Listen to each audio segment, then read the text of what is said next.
राजस्थान की धरती मतलब रंगों और त्योहारों की धरती।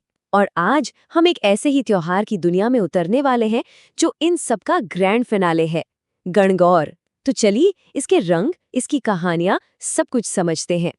राजस्थान में ना त्योहारों के पूरे मिजाज को समझने के लिए एक बड़ी खूबसूरत कहावत है। तीज त्योहारा बावड़ी ले डूबी गणगौर। इसका मतलब सोचिए कितना गहरा है कि सावन की तीज से त्योहारों का जो एक लंबा सिलसिला शुरू होता है ना, वो आखिर में आकर गणगौर पर ही खत्म होता है। मतलब ये एक लाइन पूरे साल के फेस्टिव कैलेंडर का निचोड़ बता देती है। तो आज के इस सफर में हम कहाँ-कहाँ चलेंगे। सबसे पहले समझेंगे कि गणगौर का मतलब क्या है, फिर इसकी कहानी की जड़ों तक जाएंगे।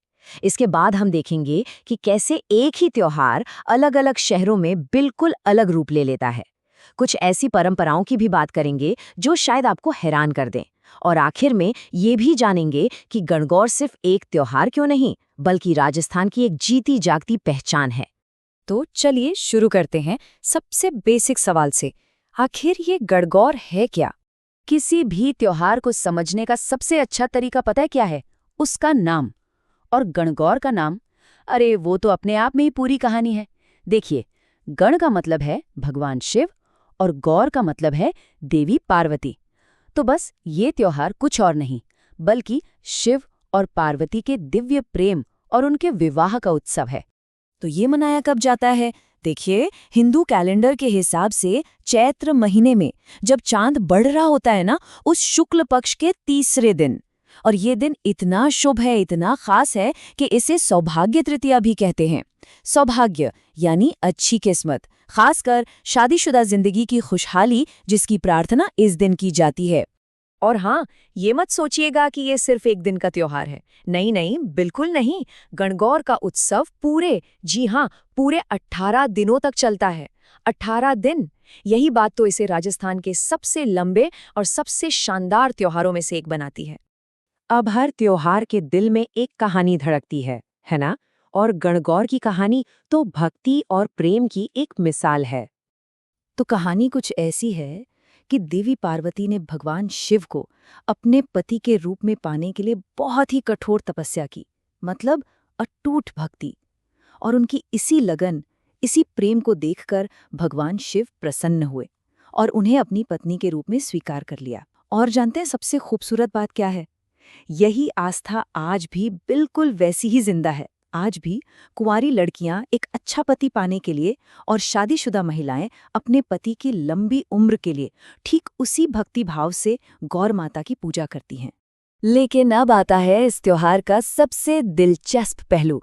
गणगौर की असली खूबसूरती ये है कि आप राजस्थान में जैसे जैसे आगे बढ़ेंगे, इसका रूप बदलता जाएगा। त्योहार एक ही है, पर उसे मनाने के अंदाज बहुत सारे हैं। तो चलिए एक छोटा सा टूर करते हैं राजस्थान के अलग अलग शहरों का।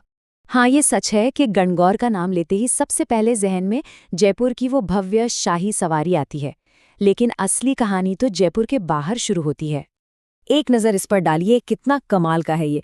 जैसलमेर में देखिए, वहाँ बिना ईसर की गवर मनाई जाती है। मतलब शिव के बिना सिर्फ पार्वती जी की सवारी।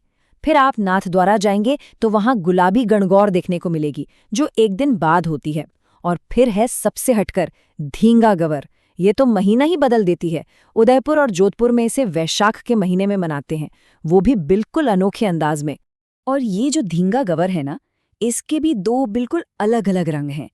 एक तरफ है उदयपुर, जहाँ ये सभी महिलाओं का त्योहार है। यहाँ तक कि विधवाएं भी इसे मनाती हैं।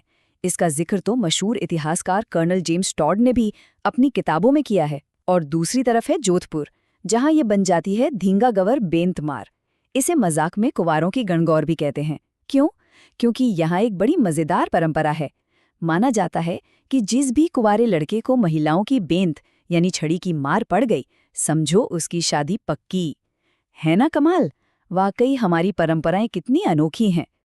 अच्छा, हर त्योहार के साथ ना कुछ ऐसी कहानियां और किस्से भी जुड़े होते हैं जो हर किसी को नहीं पता होते। तो चलिए अब गणगौर से जुड़े कुछ ऐसे ही अनसुने, हैरान करने वाले किस्सों की परतें खोलते हैं। तो यहाँ एक बड़ा अजीब सा सवाल खड़ा होता है। जब पूरा का पूरा राजस्थान गणगौर के रंगों में डूबा होता है, तो बूंदी और जोधपुर जैसी इतनी बड़ी रियासतों के शाही परिवार इस त्योहार को क्यों नहीं मनाते? आखिर क्या वजह है?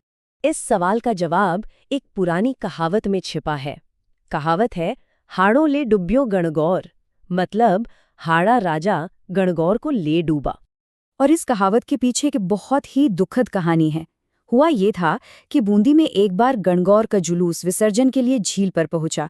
राजा बुद्ध सिंह हाड़ा के जो भाई थे जोध सिंह, वो खुद मूर्ति के साथ नाव में बैठे थे, पर अचानक नाव का बैलेंस बिगड़ा और वो मूर्ति समेत झील में डूब गए। इस भयानक हादसे के बाद राजा इतने शोक में डूब गए कि उन्होंने हुक्म सुना दिया कि आज के बाद बूंदी रियासत में कभी गणगौर नहीं मनाई जाएगी। तो हमने कहानियां जानी, परंपराएं देखी, लेकिन गणगौर का असर सिर्फ पूजा पाठ तक ही सीमित नहीं है। ये तो राजस्थान की कला, संगीत और संस्कृति की आत्मा में बसा हुआ है। आप इसके असर का अंदाजा बस इसी बात से लगा लीजिए कि गणगौर को राजस्थान का सबसे ज्यादा गीतों वाला त्योहार कहते हैं। मतलब हर एक रस्म के लिए एक अलग गीत। फिर इसकी जो खास लकड़ी की मूर्तियां होती है ना, वो आज भी चित्तौड़गढ़ के बसी गांव में हाथ से बनती हैं। और इसका नाम सिर्फ कैलेंडर में नहीं है। आप उदयपुर की पिछोला झील पर जाइए या पुष्कर के सरोवर पर, आपको गणगौर घाट जरूर मिलेगा। अरे जयपुर में तो एक मशहूर सरकारी होटल का नाम भी होटल गणगौर है। मतलब ये त्योहार लोगों की रोजमर्रा की जिंदगी में रच बस गया है। तो आखिर में एक सवाल सोचने के लिए छोड़ जाते हैं कि इतनी सारी अलग अलग कहानियां, इतनी अनोखी परंपराएं और इतना बदलता हुआ समय, इन सब के बावजूद गणगौर जैसा सदियों पुराना त्योहार आज 21वीं सदी में भी अपनी जगह कैसे बनाए हुए है? कैसे ये आज भी इतना जिंदा, इतना प्रासंगिक है? सोचिएगा जरूर।